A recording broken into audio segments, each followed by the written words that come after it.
If it comes to the point where I see Matt Olson there, and I know that Bryce Harper and Pete Alonso are still waiting in the wings, like maybe a round or two later, I think I'm passing on Matt Olson. Kept hearing home run after home run after home run. I was like, holy crap! Like, it's the old Altuve, you know. I'm going after guys like Austin Riley that's going to hit close to 40 home runs with a decent batting average. It has nothing to do with the luxury tax or any of that stuff, dude. It's just the owners want to bring a champion to a team. They're gonna do whatever it takes.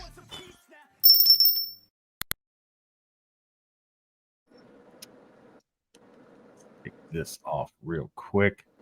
All right, what's up, everybody? Welcome to Real Talk Fantasy Baseball. I am Will Power. Joined with me today is Kevmo. Kevmo, thanks for stepping in for Javi today. Javi couldn't make it. He had some emergency situation that happened. So hopefully everything's all right. Yeah, definitely. All right, guys, we have an amazing show for you guys today. Today, we are talking about 2024 trade targets. Now, a lot of times in the draft, I'm sure, Kevin, you've done this before where you're like, man, I ended up with 4 first basemen.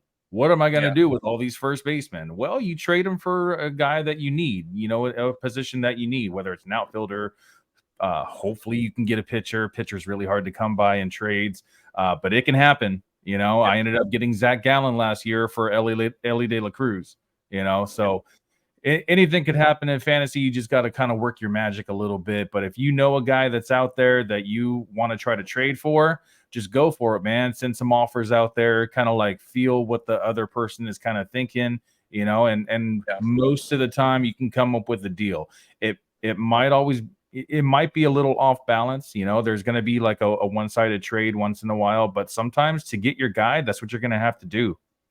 Yeah, definitely. And just like Will said, if you have more than like 2 or 3 players at one position, someone else might also. So and they might be lacking at a different position that you might have more of. So, look at other people's rosters. I know you have to put in a little bit more work to do that, but take the time, take a look at other people's rosters. Hey, they need a shortstop. I've got 3. Let's make something happen. And those are the best deals. Also, I can't say that I'm perfect at this by any means, but try to be realistic with your trade offers. Don't be that guy that's trying to trade a bottom tier guy, Espinal or something for Harper. Like it's going to get declined.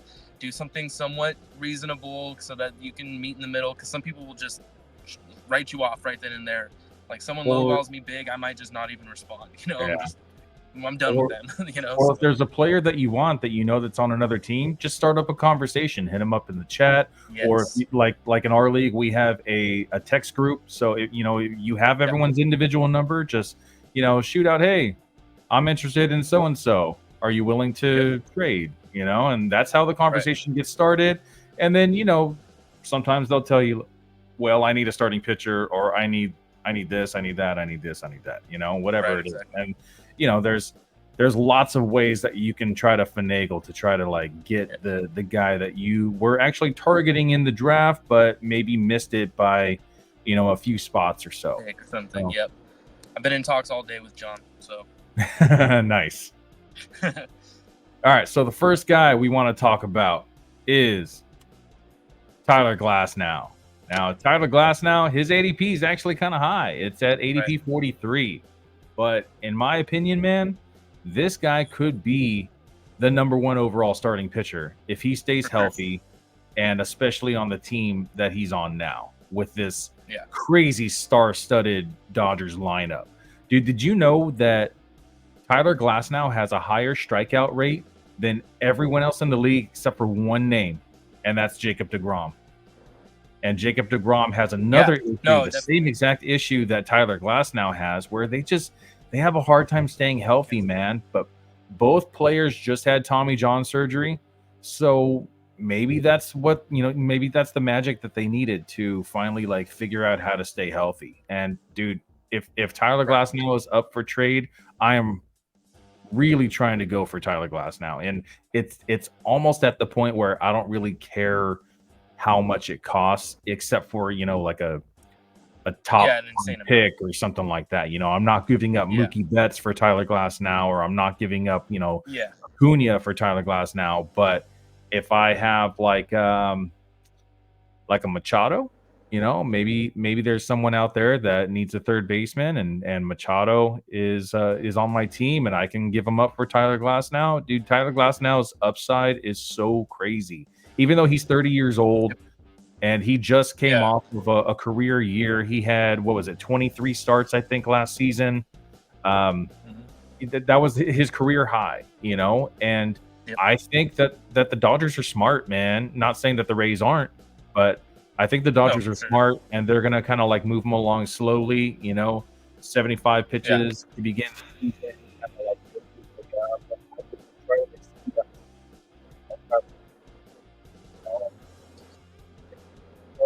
I want 6 innings from that guy.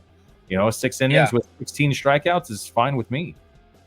Definitely, dude. I mean, I had him I traded for him at the end of last season, and I felt like he was one of the key pieces that, you know, took me into the playoffs and helped me win the league last year. Part of that, I think, was because of the injury thing. You know, I pitched that during my, you know, trade talks, like, oh, you know, he's probably going to get hurt. Try to sell him now for something. You know, I did have to give up a little bit. I can't remember exactly, but I gave up, you know, someone that was doing really good and was just like, I'm going to shoot for the upside. And that's part of what it is, you know, risk it for the biscuit kind of thing. Like, he could get hurt and then the trade turns out to be bad for you, or he stays healthy and he's going to probably be your ace unless you have like Strider, and then even still he might be your ace. Yeah, so even still, man, 33% strike, 33% or higher strikeout rate since 2019. Stayed under league average in walk percentage since 2019. Had a career 213 expected batting average against and a 378 expected slug against in 2023. So ADP 43. You know, I feel like that's actually a pretty fair ADP, but with what we know that he can do, that might skyrocket next season, man. He might actually be like closer to like a maybe right after Garrett Cole, maybe right after Corbin Burns, kind of like something like that. He'll probably be a top 5 pick if he could stay healthy. A top 5 starting pitcher.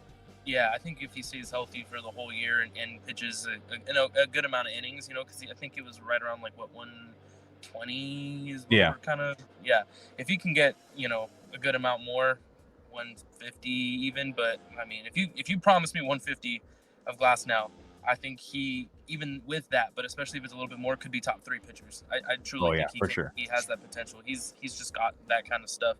I do think, like you said, with that ADP, the only hard thing is you might have to give up a lot to get him right now because of that, which is fine. And there's nothing wrong with that. And we're going to kind of span a lot of players that, you know, go from giving up a whole lot to get him or maybe not so much depending. And you just also have to know your league, dude. Like, that's a big part of it. Like, you have guys that know their stuff. Like, you might just not get Glasnow. And that is what it is. Or if you're in a league that, like, people are just like, yep, he was next on the list, then okay, you might have a shot, you know? And, you know, I mentioned earlier that he had Tommy John surgery somewhat recently, which is why, you know, his innings were at, you know, kind of low the last couple seasons. But, you know, this wasn't your typical Tommy John surgery. This was this new type of Tommy John surgery where they don't take the ligament from the back of your thigh and attach it to the ligament in your elbow. So this is actually a mesh material that they attach to the ligament that makes the ligament 2 times as strong as what it was before. And Tyler Glasnow has actually said, my arm feels so good. It hasn't felt this good in years. So, from my understanding, this like you have to be in like a special like parameter to get that kind of surgery other than the other one. But this is like a new age thing where like if people are fitting into this, like this is going to be what's going to happen moving forward with Tommy John. And then I think they're trying to make it so that no matter what, this is what they're going to do. And like he just might have been like the guinea pig almost for it, but in a good way. I think it's going to turn out to be solid for him. And, you know, fingers crossed, because obviously fingers crossed. But even without that, like you want, as a baseball fan, you want the best pitchers pitching. It's just the best. It's better for the sport. And especially in fantasy, I have no shares of him, but it doesn't matter. I still want him, you know, I want him there. It's better for the game. And you know, Glasnow's, he's a stud. He just is. Yeah. He's got the show flow too, man. I'm jealous of that, man. I'm jealous of that. For sure. So Bryce Harper actually had the same procedure done. And everyone knows the story about Bryce Harper, that he came back 2 months sooner than everyone expected him to, and he was still hitting for average, and a lot of singles, a couple doubles, running out doubles because his legs were fine. Power didn't really come until later on, but we're already seeing Tyler Glasnow just a couple years after this surgery. So I feel like now is the time for him to really step it up. And yesterday was the first Dodger game of the season, and he looked pretty good, man. He did look I don't good. know He if you wasn't watched the super game, but overpowering. Yeah, I watched it. He wasn't super overpowering. Didn't wow with a lot of strikeouts, which is actually good for the trade talks right now.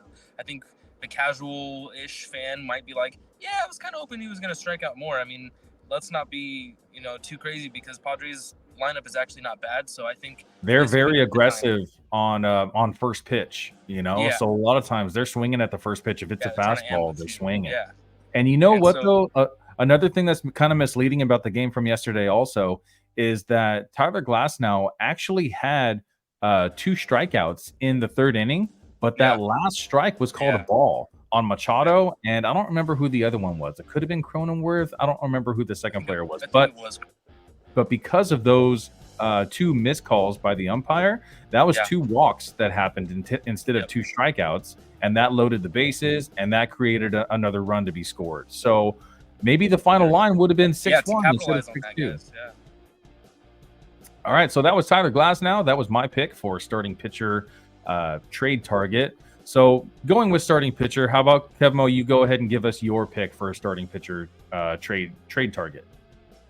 All right, guys. So definitely lower on the ADP. I didn't actually write down the ADP for him, but I know he's going way later. Bailey Ober. So Bailey Ober, I mean, we don't usually go into their full attributes like this, but I feel like it does matter a little bit with pitchers. The guy is 6'9", so he's tall.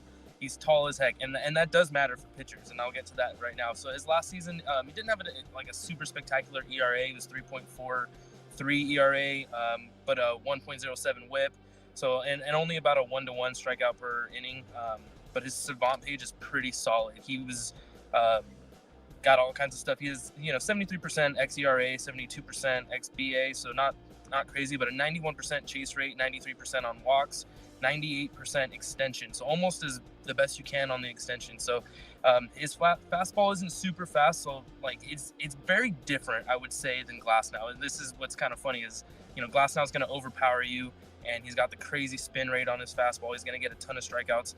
Bailey Ober doesn't necessarily do that as much, but he pitches for contact. He will get some strikeouts, and it's mostly because he throws mostly his fastball, changeup, and a slider, and they are all, they all come out about looking exactly the same, and his fastball is not super fast, so it just looks like it's going to be his fastball and then it's his changeup, or it looks like it's his fastball and it's his slider. So that's what he does. He's on a better team now. I think the Twins are a little bit better even so than they were last year. And then also because of his super tall height, like I was saying, and the extension makes it super deceiving for that release point. So he's releasing the ball, and as it's coming out, it looks like it's the fastball, and then it's one of those other two, like I was saying. And then you guys got to remember his division.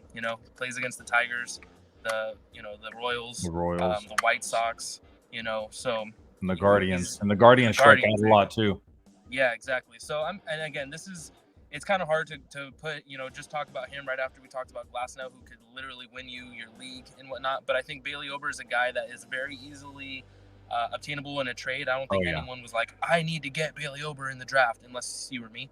I really wanted him. But I think you can probably not have to give up a lot to get him. And I think he could be a very solid SP4 for sure, but maybe even SP3 in your rotation for fantasy. And those are the kind of guys that I kind of want to trade for right now, because again, it's going to be harder to get some of these top end guys. A lot of these guys are drafting them and excited about it, whereas someone might have just drafted Ober because they're like, oh, I need another pitcher, let's just get Bailey Ober. So Bailey Ober I'm a fan of. And another thing is, he was fighting for a rotation spot last year, and he said something about how going into this year, knowing he had a rotation spot, he feels like he's just calmer and he's more under less control pressure on the mound. And yeah, and I feel like that for some people that could be too relaxed. For others, it could be good. So we'll see how that goes. But something about him saying that makes me feel like it's going to help him a little bit. And, we'll see. So Bailey Ober's my guy. I had him, I think, last year at some point, and I really liked him. And he was just solid. He's not going to have blow-up starts. But he's also not going to strike out, 10 in a game. But it's going to be something that is going to be a staple point for your rotation if you trade for him. Well, I think he actually could, because the whiff rate looks really good, man. He just needs to finish. He needs to finish the at bat, instead of letting the ball, be put in play a lot, because he does give up a lot of fly balls. So that's the only like Achilles heel I think that he might have is the fly balls. But dude, a 27.7% whiff rate on his fastball, that's incredible. Yeah, that's really good, usually like on the fastball, you got a whiff rate of maybe like 20 or less, and this guy, his whiff rate is elite. And on the changeup, it's even better at 29.8. On the slider, 32.9. Great whiff rates on all three of his main pitches, dude. And I think exactly, and like I was saying, I think that they all kind of look the same coming off the hand, so that's where it helps him a little bit. And I also think he gives a little bit, obviously not this high end, but similar of like a George Kirby effect, where he's trying to not walk people. Yeah, so he's walk rate is exceptionally low. Yeah, his walk rate's low, which I'm like, it's okay. It's okay if you walk a couple more guys, if at least fantasy wise, because if you get those guys to chase a little bit more, you're going to get more strikeouts, and that's going to help a lot, I think. So yeah, I think maybe when he's in like a 3-2 count, he's throwing the fastball to make sure it's in the zone when he should be throwing the slider. And even if it's slightly out of the zone, sometimes you'll get the call, until we get the electronic strike zone, or you get a swing and miss, which the whiff rate on the slider looks really good too. So looking at ADP, he is currently at 148. So I don't really understand the point of trading pitcher for pitcher, but the pitchers going around him is Mitch Keller, 4 spots earlier, and Kodai Senga 4 spots later. So he's right in the middle of those guys. The hitters around him is Max Muncy, Riley Green, TJ Friedl, and Jorge Soler. So that kind of gives you an idea of like the type of guys that you could potentially trade for a guy like that, because a lot of times when a guy like Bailey Ober is on someone's team, they're going to be like, well, when did I get this guy? Let me see if I can find someone that went around earlier, or something like that. Which is a perfect opportunity. Like we were saying, pitcher for pitcher will be hard, but like say you got a lot of outfielders, and the guy that has Ober had more pitchers, his outfield's a little weak because he waited too long or whatever. If you got Cedric Mullins is a great one to offer for Bailey Ober. Yeah, exactly. So I would take it. Yeah, if I need an outfielder, I would take that trade. Yeah, there you go. That's a good one for sure. So, yeah, Bailey Ober is someone that I like. Something about the height also just makes it feel like I like the pitchers with the height. The angle that the ball comes from with a dude that's that tall. That's like Randy Johnson tall. Right, and I've heard hitters say like on interviews like that when they're so tall, it feels like they're like the ball is like on top of you when they let go of it. It's like a layup instead of shooting like a free throw. It's right there. And so the hitters are saying that is just harder for them. Like you said, like Randy Johnson, that was a factor of why he was so good. Not the only reason, obviously, he was a stud, but that was a factor. And so I'm fingers crossed Bailey Ober's doing good. I have him on at least one of my teams, and I think that if you guys need pitching, he's a guy to go after. All right, so those were the 2 starting pitchers that we are recommending. Moving on to position players, I'm going to give my first name, and I've been really high on this guy. Even last season, before all the hype, kind of surrounded him. In 2022, he looked really good, and in 2023, he just replicated his breakout season. That's Christian Walker, man. He's actually a hometown hero from like where I'm living right now. He actually grew up about 20 minutes away from where I'm living, near Philadelphia. So coming up on free agency, man, I don't know if you know, Kev. I'm sure you've heard me say this before, but I am big on guys that are about to hit free agency, especially guys like this that have been so consistent for the last 2 years. At least 30 home runs, about a 260 batting average. I think with this mentality that he has, that he wants to get paid, I think we could see the home run totals skyrocket, maybe close to 40 home runs. I saw wouldn't that. doubt that at all. You know, he's Yeah. got some power, dude. He's got some Yeah. power in his bat, and you know, he has. I think he has like a little bit of a chip on his shoulder. You know, That's because he got called up to the majors so late. so late. I was gonna say that. I was gonna bring that up. Wasn't he part of the trade for Goldschmidt? And then No, he was. Oh, he I wasn't. believe he got drafted by the Marlins, and then the Oh. Marlins ended up trading him to the Diamondbacks. But he was in the Diamondbacks system for so for a long while. Yeah, while yeah. Goldschmidt was still there. So That's what it they was. they couldn't bring him up. The National Right. League didn't have a DH yet, or else they probably Yeah. would have. Yeah. You know, it wasn't until Goldschmidt actually got traded to St. That's what it Louis that was. they Yeah, brought yeah. Christian Walker up. You know, and he had his growing pains in the Sure. beginning, you know, because he didn't really have a lot of MLB experience as a lot of, you know, rookies do. But he was like a 27-year-old rookie, something like Yeah. that. So that's a little tough to do. But he's 32 now. You know, I feel like he's got a good head on his shoulders, Yeah. and we've seen the consistency the last 2 seasons. I think that he can at least replicate what he did the last 2 seasons, if not get better. And with the way that the Diamondbacks played last season, especially towards the end, making it all the way to the World Series, like, dude, that's like excitement. You know, if a baseball player is excited to play, you're going to see that on the field. Yeah, definitely. I feel like with first base, there was a lot of, you know, top end guys. Obviously, you had, you know, the Harpers, Olsons, even Pete Alonso, whatever. And then there was like the wheel. I almost was like kind of calling it, where there was like a good chunk of first basemen that were just like, those are the guys I was going after. And I feel like Walker was in that wheel, but he was very close to being like, he was almost like in his own little spot above the wheel right before the elites. And I feel like people aren't as high on him as they should be. So I think you can go after him.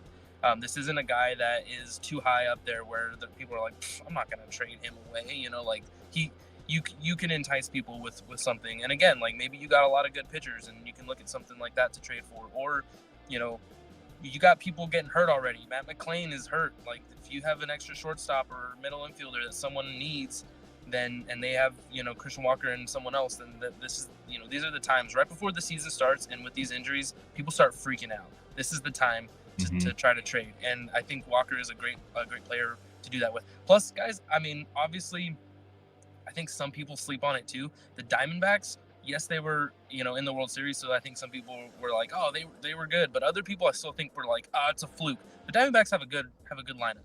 Like they're not the high studs names like some of these, like the Dodgers, the Braves, or even the Phillies, but like those guys, they can play, they can hit, and I think Walker is going to have a good amount of, you know, RBIs. I mean, and yeah, he bats cleanup, so he's going to have a lot of RBI. It's the run total that was kind of low last season, but that's because the bottom half of the Diamondback lineup is not really the greatest. But you know, I think they've added some pieces this season, and it looks like they might be trading. They might be trading for players, you know, before the deadline. So we could see Christian Walker's RBIs kind of like, you know, kind of skyrocket also. I think he had like, I'm sorry, not RBIs, runs scored. I think he only had like 60 something runs scored and close to 100 RBI.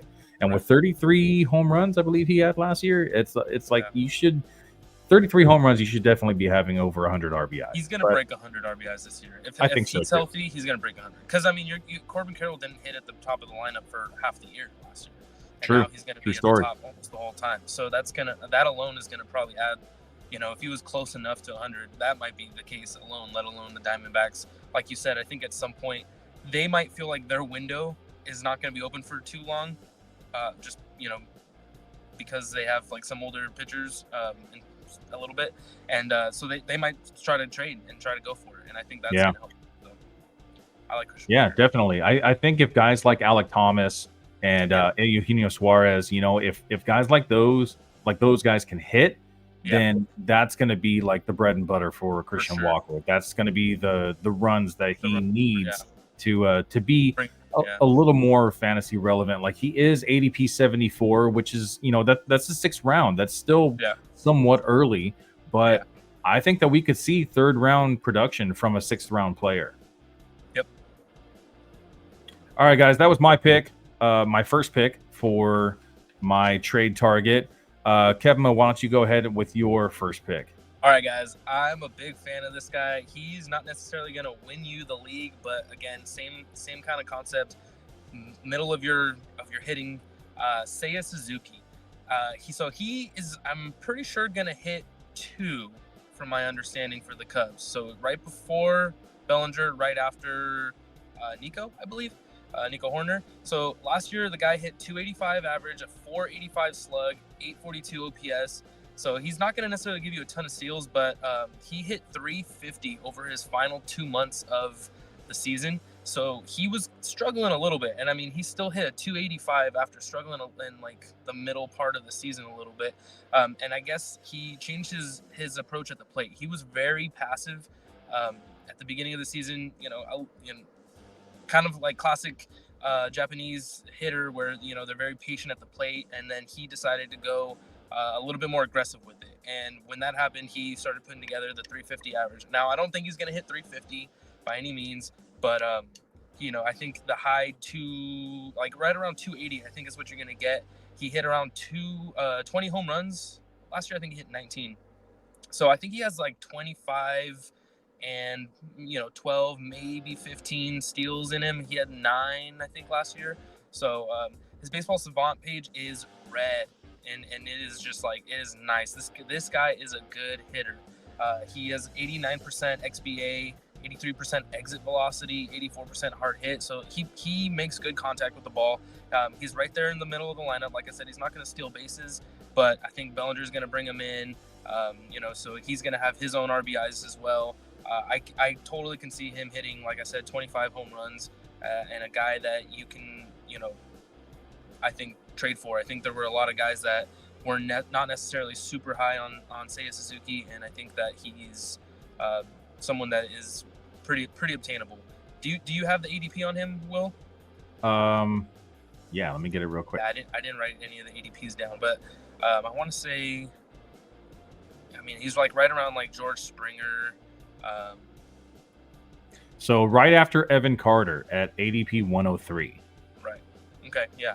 So right outside. Evan Carter has huge upside, but I feel like Seiya Suzuki's a little safer than Evan Carter, man. That's what I was gonna say. And I think there's a good amount of risk that you need to take in fantasy to win your league. You got to have those guys that can win you the league. So yes, can you go trade for Evan Carter? That might be a good thing too. But I think he has so much hype that people are like, I'm not trading Evan Carter.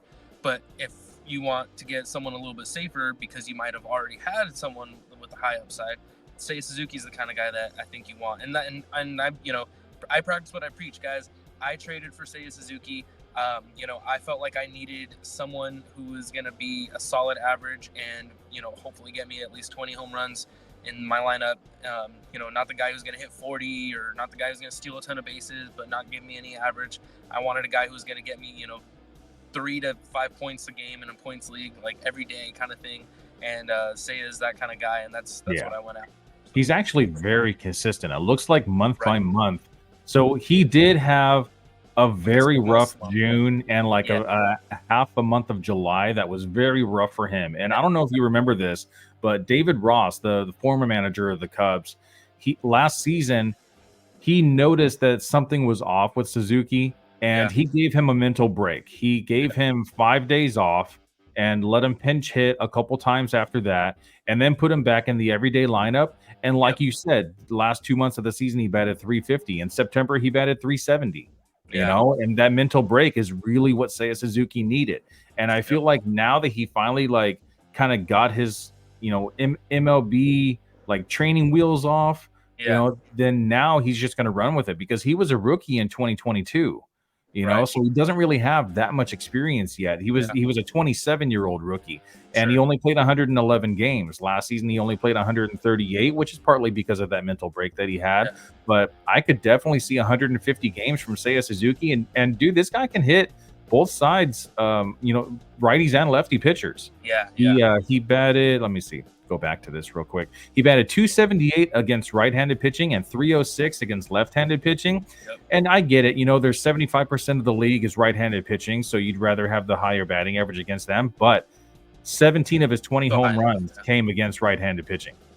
So Seiya Suzuki. I really like him, man. I Yeah, was actually kind of targeting him in the draft also, but I got me snaked. too. Dude, I was targeting him. I had three drafts. I was targeting him in all of them, and I got sniped right before, like on all of them. And that's part of these, like this trade thing, guys. Like you might have had a guy that you were targeting, and you were like, I think he's gonna go in this round. I can wait a little bit, and then you just miss out on him. So you're trying to go after him, and that's what I was. I was trying to get him in almost all my leagues, and I at least got him in one. I traded for him in one.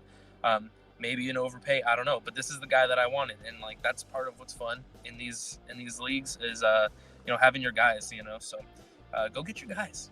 Yeah, go get your guys. And honestly, dude, outfielders are kind of hard to come by, like because everyone needs at least 3.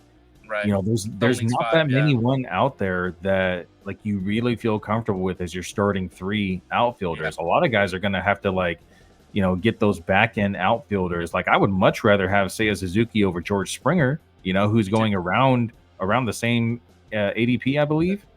Yeah. Close, yeah. He's actually going at George Springer's going at 100 and Suzuki's at 103. I would much rather have Seiya Suzuki over George Springer. In a categories league, you're going to get more steals with Springer, sure. But Springer gets hurt maybe. a lot, dude. Exactly. Yeah. That's why I was saying maybe. It's like, how many games is he going to play? Right. If they're both healthy, you'll get more steals out of Springer, for sure. But you're going to get better average out of Suzuki no matter what, healthy or not. And, I mean, might get less home runs than Springer, sure, if he's fully healthy. But, again, like, I don't know. I'd rather have Suzuki. There's something to be said about having someone on your roster, in your lineup, whatever, that you can count on. And so, hopefully you draft a guy with high upside at some point and go get the safe guys too, guys. Like you need both. You need both to win the league. You definitely need both. It's like you can't get all risk, because not everyone's going to hit. So if you have like a good balance of like some really risky guys that have huge upside, and then you also have some safe guys on your lineup, at least you're not going to be like, out of it completely, because maybe some of those guys will actually start hitting towards the end of the season, but it's not really going to help you if it's only towards the end of the season. If you lose 10 weeks in a row, you're probably not going to make the playoffs, So having those safe guys on your team, it's at least going to help you during the regular season to at least make the playoffs. And then hopefully those risky guys that you have start to hit around, playoff time, and then they can help you win your league. 100%. All right, so that was Seiya Suzuki from the Chicago Cubs. And I'm going to go with my next player, and that would be the Astro, unfortunately, Alex Bregman. But will Alex Bregman be an Astro next year? That is the number one question right now, man. And that is honestly why he is on my list right now, because Alex Bregman, we've seen Alex Bregman hit 39 home runs. Now, that's not going to happen anymore because the juice ball is gone. Yeah. But we know that he pulls the ball exceptionally well. This guy hits all of his home runs to the pull side, doesn't hit anything to the right side of the field. And why wouldn't you do that playing in Minute Maid Park when the Crawford boxes right there are an easy shot?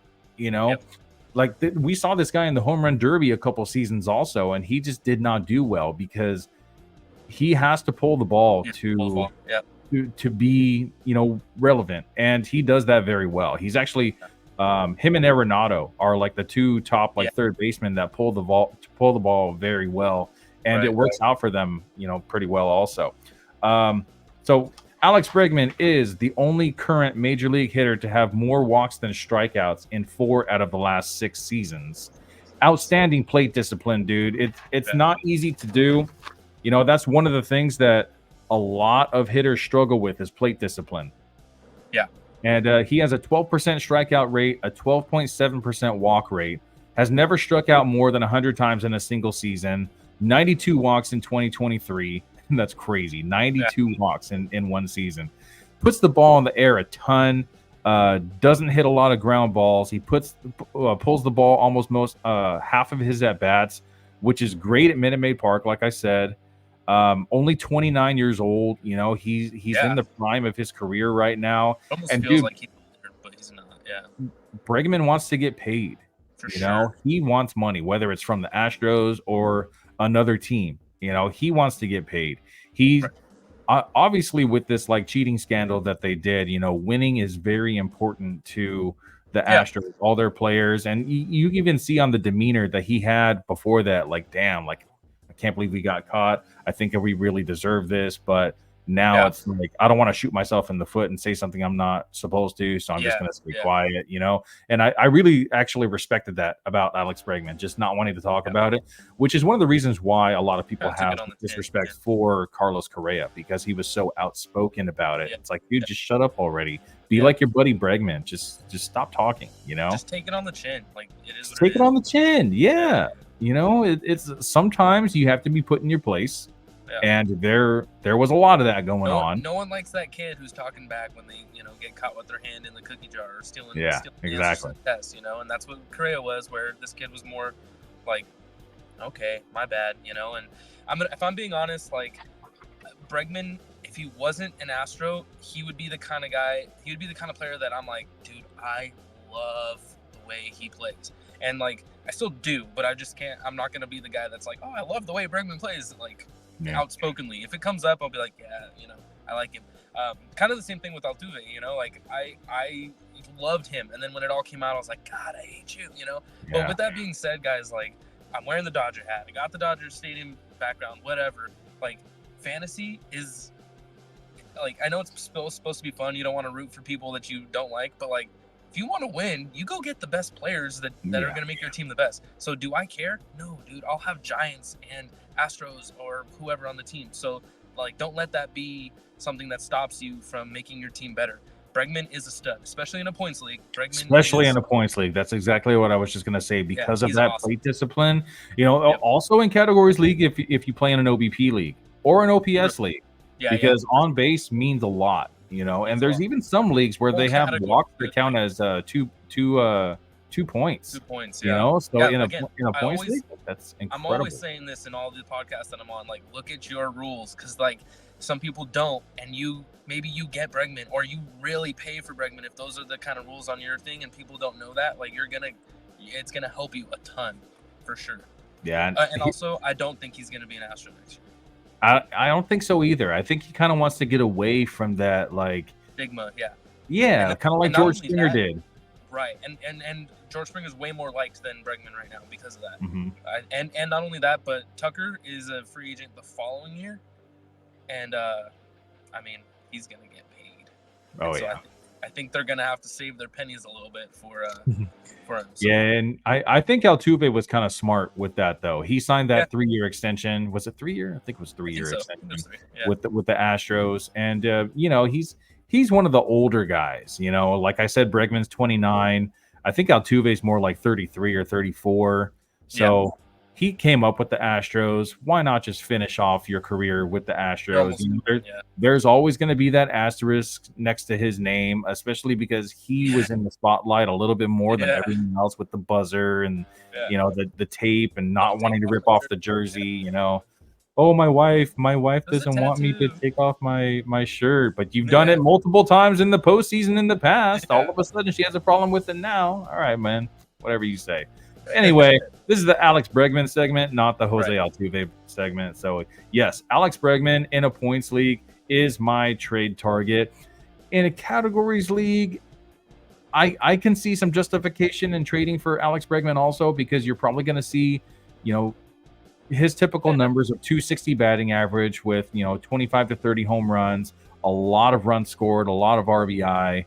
And a lot of walks. So hopefully in your categories league, if walks are actually somewhat valuable, whether you do OBP or OPS or whatever it is, then I definitely recommend Bregman. If you're just in a standard like 5x5 that just uses batting average, maybe Alex Bregman is not the best option, which I did have a backup, but Kevin, I believe your picks is actually my backup for Alex Bregman, who I'd rather have in a categories league. So you don't have to go right to him right away, but go ahead with your next pick. You talking about Tristan Casas? I am talking about Tristan Casas. Right. So I am going to talk about Tristan Casas. I like this kid, and I'll put my hand up. I messed up last year. I drafted him. I got him for like $2 in our auction league or something. And when he was struggling at the beginning, because he was a rookie, I moved on. And then he got hot, and now I don't have him, and I could have kept him for cheap, and I messed up. Yeah, and, I think it was like $2. Dude, it was insane, and I'm beating myself up for it. But hey, we're not perfect, okay? But anyways, so yeah, his last season's numbers are a little underwhelming because of that pretty slow start, and that's understandable, and that's to be expected. But first of all, the guy looks like he looks insane at the plate. Like, he's huge. But he ended his season with like a 263 average, still hit 24 home runs with that, that slow production for a while. 490 OPS. Oh no, 857 OPS, but his page was also, his savant page was also red, guys. He had an xWOBA of 92%. His X slug of 88%, 77% exit velo, 86% barrel percentage, 80% hard hit, 93% walk percentage. So, I mean, this guy for sure can, and I'm almost positive is going to hit 30 plus home runs. Like, unless he has a huge slump again, but I think he fixed whatever he needed to fix. Got the rookie jitters or rust or whatever it was out of the way. If he had 24 already last year, he's for sure gonna hit 30. The guy he has good, like, he just puts good wood on the ball all the time. He will strike out a good amount, and like you said, that's where in categories it's gonna matter a little bit more, because in points league you might get docked for those Ks a little bit, but between the runs, the RBIs, and of course the home runs and stuff, Casas is pretty solid.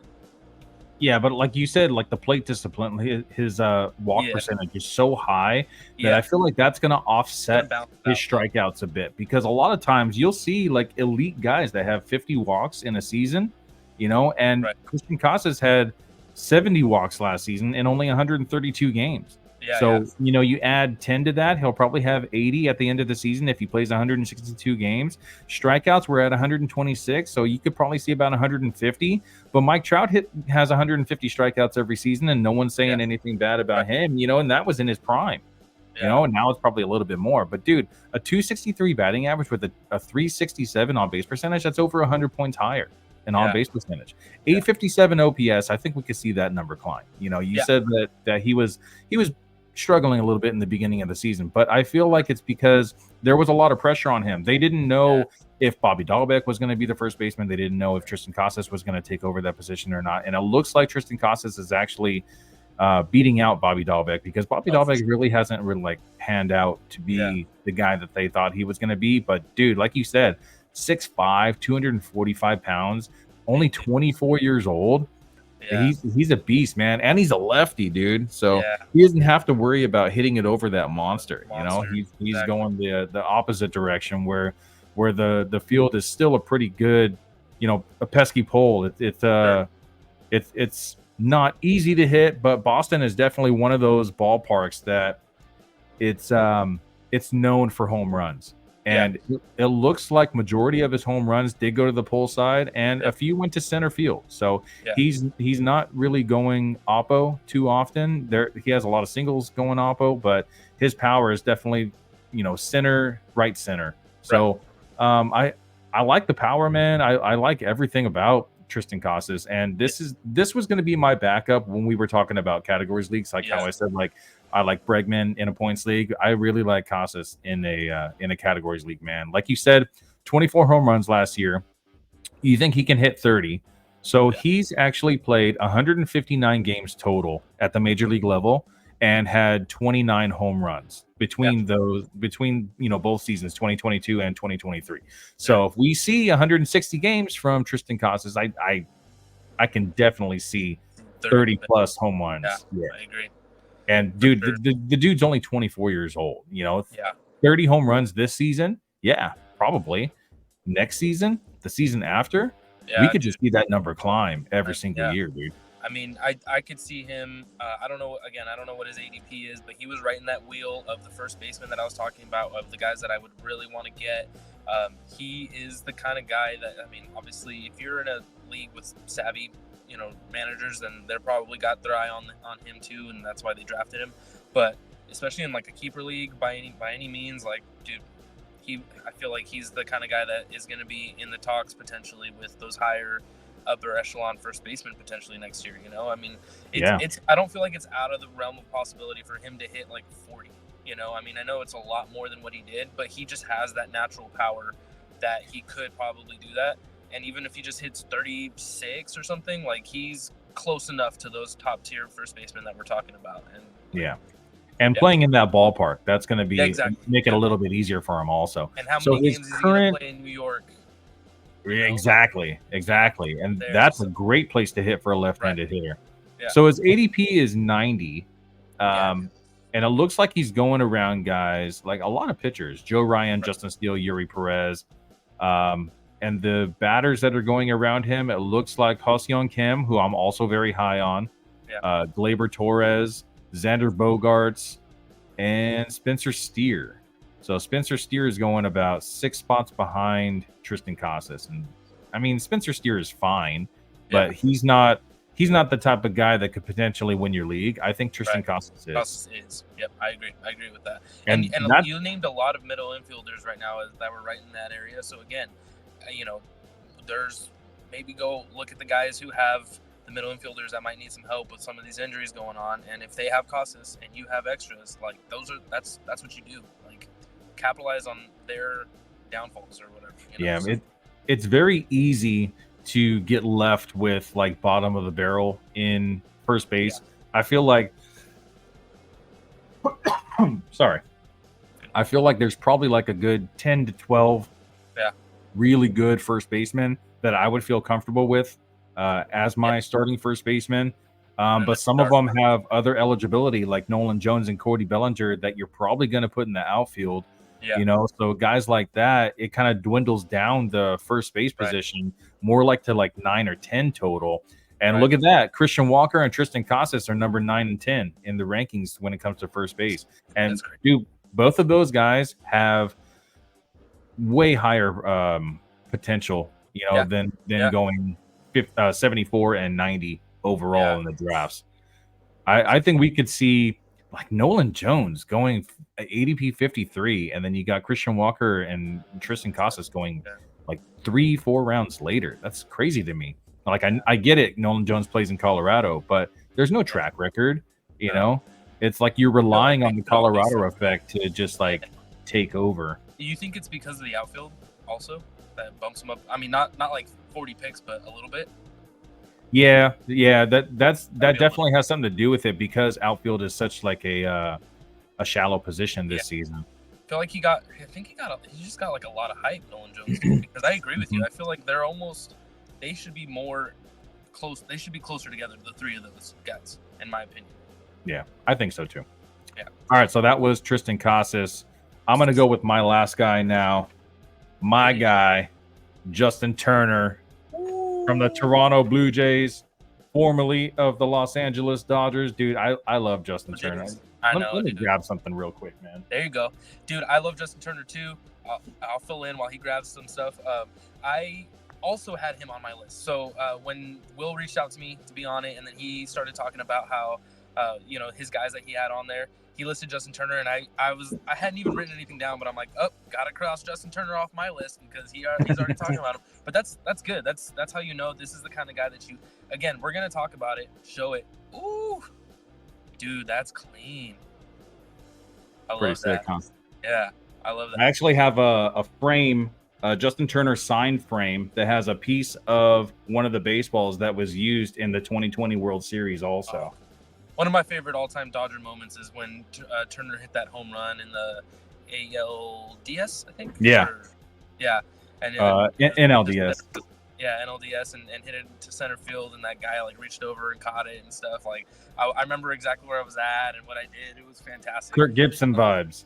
Yeah, dude. Oh, Justin Turner always have. Justin Turner even said, like, I kind of wanted to do like the elbow thrust, but he was like, I don't want to like leave it for him. Yeah, I don't want to knock it off, dude. He's amazing. But with that being said, like we were saying, I'll let Will talk, but about his guy, he's also my guy. I wanted to put him on the list, Will beat me to it, but that's good. Go trade for this guy. Go for Dude, it, Will. he is going so late in drafts, So, man. like free. Like he's Yeah, almost basically, free. like Yeah. even in some, he's not even getting drafted. I know, dude. If we didn't have a bunch of Dodger fans in our auction league, I think you can legit get him for like in the dollar days, like $1 or $2 type of thing. He went for more, obviously, because we have more Dodger fans, and I had to outbid Will for him. But he's a stud. He's got lots of eligibility, in depending on which site you're on. And I mean, he's the typical. He's not going to win you the league, but he's the guy that you want in your lineup, and you can move him around. Like that's First, second, and third base eligibility. That's awesome, dude. Beautiful. 198 ADP. That is insane. Way late in the draft. That's like 20 something round, like that's this is where you kind of get your bench players, your starting pitchers that are probably going to be streamers that you're going to be dropping, every 1 or 2 starts or whatever. It's like guys like Brandon Pfaadt, and Tristan McKenzie are going right after Justin Turner.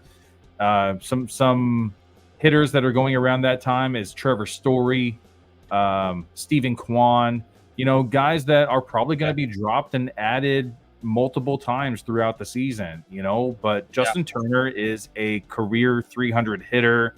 He does still have some pop in his bat, even though he's 39 years old. And dude, honestly, he has all that eligibility, but the Blue Jays hired him to be their DH. So he's not even going to be playing the field unless there's an injury or something that happens. Which means he's going to be hitting almost every day. Yeah. And he's hitting third, I'm pretty sure, for that. So much less risk, because he's not going to be playing the field and getting hurt. So he has opportunity to play 160 games. If all he's doing is hitting, he's doing is hitting. And I don't know how many RBIs he had last year. I don't have that right in front of me. But, I mean, he's hitting behind Springer, if he's healthy, like we said, and Bo Bichette. And then he's going to also get those runs scored because he's hitting in front of Vladdy. Like, he's just in a more dynamic lineup than Red Sox, they underperformed last year. And so, he's got the lineup upgrade. And, he's the perfect guy to hit behind someone like Bichette and stuff. Like, even just in spring, I've tuned into a couple of their games because, again, I love Turner and stuff. And, I know it's spring training, so you can only, take it with a grain of salt or whatever. But, it just looks like such a good constructed lineup with, but the way that Bichette hits, he gets on, Turner moves him over, and it just looks good. And it looks like it's going to work. It's a solid rotation, and every time around. So last year in Boston, he played 146 games, which is a lot more than I actually thought he played. 23 home runs. So I'm telling you, he's still got some thump in his bat.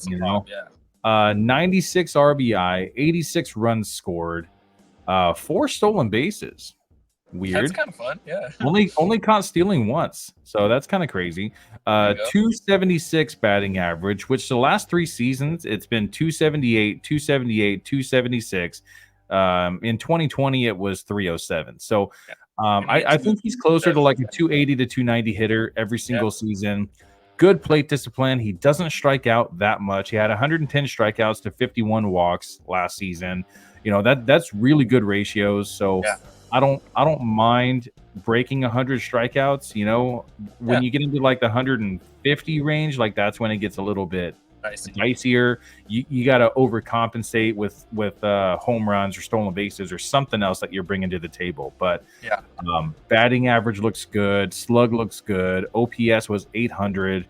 He's gonna get 100 RBIs. He's gonna be so consistent. He hits close to 300 every single month of the season. And now that he's going to be primarily the DH every single month, you don't really have that the injury concern. So it looks like, he batted 500 in March, 250 in April, 267 in May, 288 in June, 337 in July, 292 in August, 228 in September.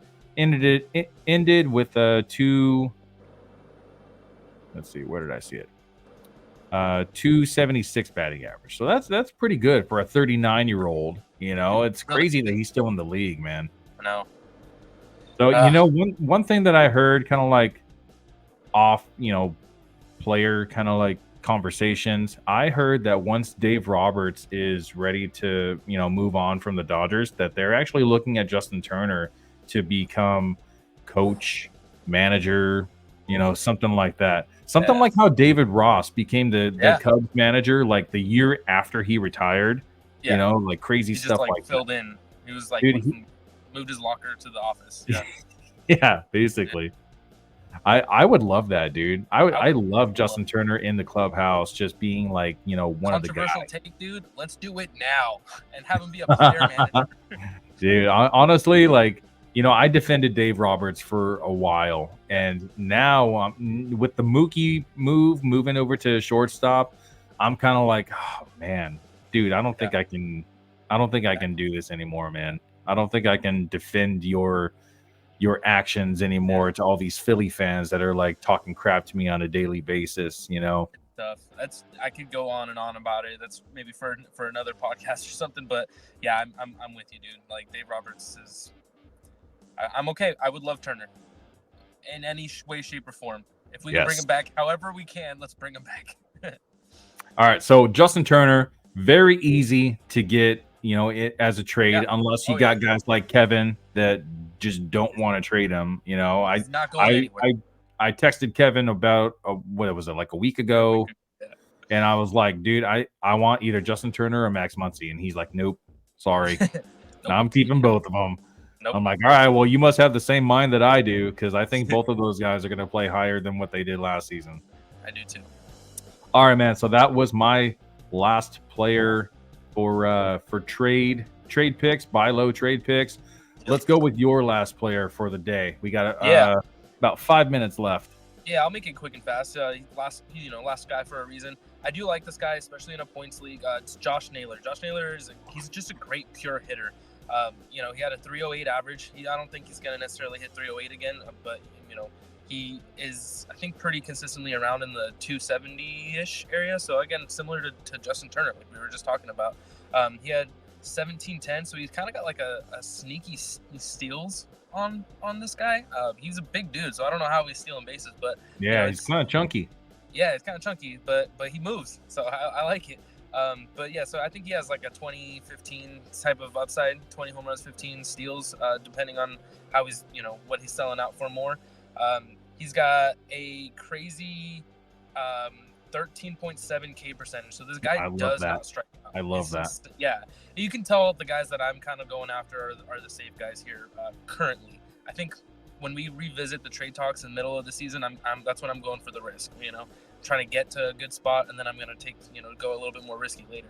But I think this guy is actually good. I mean, he's really good in points leagues, but I do think he's actually still good in categories leagues. He's going to get those couple stolen bases for you, so he's not a zero there. I think the Guardians lineup is a little bit better, just with more experience than they were last year. So I think he'll, his runs and RBIs will go up, I think, just a little bit.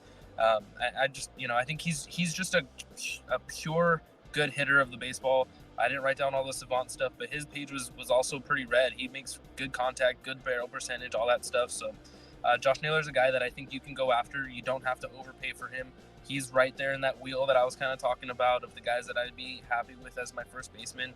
So if someone else has more, or again, they just don't love the name as much as some of these other guys, like this is a guy that I think you can go after, and he could be a staple in your lineup, just like the other guys that we had been talking about. So Josh Naylor, he's fun to watch too. I mean, that's, again, makes it fun. See that big boy moving around those bases. Yeah, kind of like a Jose Ramirez, like another chunky guy that just steals like a bunch of bases. Yeah. So current ADP is 125. So I'm gonna scroll down and see kind of who is going around him. Yeah. So you have Anthony Santander, I always get this name messed up. Yeah, that guy. Hunter Green, and then after Josh Naylor, you have Shane Bieber, Anthony Volpe, Merrill Kelly, Chris Sale, Marcelo Osuna. Ooh, I really like Osuna, man. That's another one, dude. That's another one that I would like to trade for. Yeah, I think in Yahoo he is actually available in outfield, but at in a lot of other sites he's only DH available. That's Marcelo Osuna, by the way. But yeah, Josh Naylor, I totally agree with you, man. He was actually a part of our show last week on our sleeper show, so he is going a little bit later in drafts, and he's one of those guys that I would still feel comfortable with as my starting first baseman, but the only downside to Josh Naylor, he's never played more than 122 games in a season. Right. So he's had some injury concerns. He had a really bad injury like 2 years ago. I think it was in 2021. He was playing right field, runs in to make a dive, and his knee just buckled, and he like it was weird. Yeah. His knee hyperextended, it bent the wrong direction, and needed surgery. So he was gone for the rest of 2021. But then 2022 and 2023, he's looking like a legit stud, man. He's not going to hit, 30, 35 home runs. But like you said, with those stolen bases and the home run total that he does have, I feel like that's a good balance that is good in categories leagues and in points leagues, man. So Josh Naylor is another one that I'm kind of like targeting in all my trades. Yeah, definitely. And if the Guardians are for some reason out of it, I think he could be traded because they have that Kyle Manzardo guy who is like knocking on the door. And so whether they're going to try to fit him at DH or something, I think that if for some reason they're out of it, he's the kind of bat that I feel like is perfect for a team trying to make a push, So, I mean, that could help him in the second half depending on where he goes. But, that's all speculation. Yeah, and one more thing about Naylor. You said that he batted over 300 last season. His expected batting average was actually 293. So it looks like right there, he was doing something right, man. He did something. He changed his game. Whatever it was, it worked, and I'm pretty high on Josh Naylor. Yeah. All right, so that was the last player from our trade picks for this week. Real quick, I do want to mention that Rival Fantasy Baseball is up and running now that the Dodgers and the Padres have started the MLB season. They had their first series, which is it's actually part of the MLB season, even though everyone else's opening day is on the 28th. We had to get this started because they're all the way in Korea. It was an exciting 2 games, man. But for sure. So go to rivalfantasy.com, use code RealTalkBaseball to create your account. You can also download the Rival Fantasy app, and you can start making your baseball bets, man. I've already started. I placed some bets on the Seoul series. I put that the Dodgers were going to win both games, so I did lose a little bit on there. But hey, it was only like $5 to enter, so you don't have to put a lot of money down. Yeah, dude, I won some money. I did like a $3 one, so it's small and it was fun. It was kind of like a DFS type of thing where you drafted against another player for the series. You get 3 infielders, 3 outfielders. So mine was 2 infielders, 2 outfielders, a utility, and 1 pitcher because it was a short series, maybe. I don't know, but it was so fun. I mean, you I got a lot of Dodger players, but I got some I had some Padres players too, and I won $5 on it or whatever it was, and I had a couple other little matchups. I won like $12 in the 2 games, guys. Like, it's super easy. I didn't spend a lot trying to get a feel for it. Maybe I'll spend more later. I don't know, but it's so fun. Don't have a gambling problem, but it's fun. Like, just do it for fun. Yeah, and one thing that I do got to mention also is when you do make your initial deposit, Rival Fantasy will match your initial deposit up to $200. So if you deposit $200, they're going to give you an extra $200. You got $400 to play with. So even if you're like me and you end up losing on the second game of the series, that's fine because that was free money anyway that they're just giving you. So it's pretty awesome.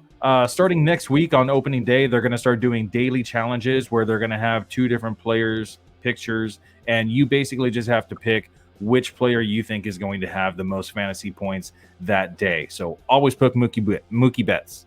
Always pick Mookie Betts. Always pick Freddie Freeman.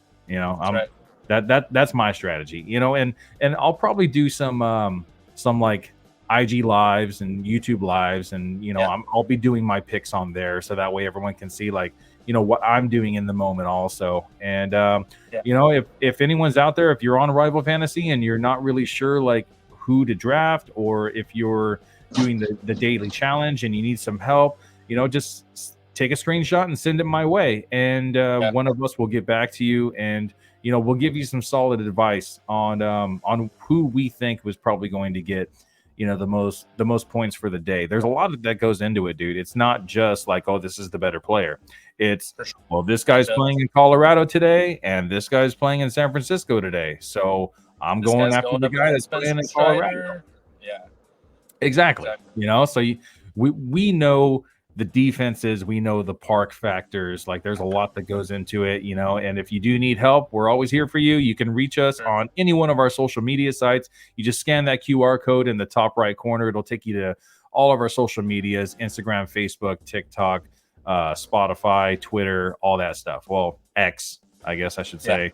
I need to change that little logo. I still got the little blue white bird right there. I need to change it to the X symbol. But all right, guys. Well, we reached the end of our show. Not sure what we're doing next week yet, but guaranteed to do something good for you. Yeah, it is opening day. Oh, man. Yeah, so that'll be fun, man. Maybe the daily challenge will be up already on Rival Fantasy, and we can do like a live version of it. So, all right, guys. For Real Talk Fantasy Baseball, I am Will Power, and this is Kevmo. We appreciate you guys coming in and watching us. Make sure you hit that like and subscribe button, and we'll see you guys next week. See ya. Yeah, let's go baseball.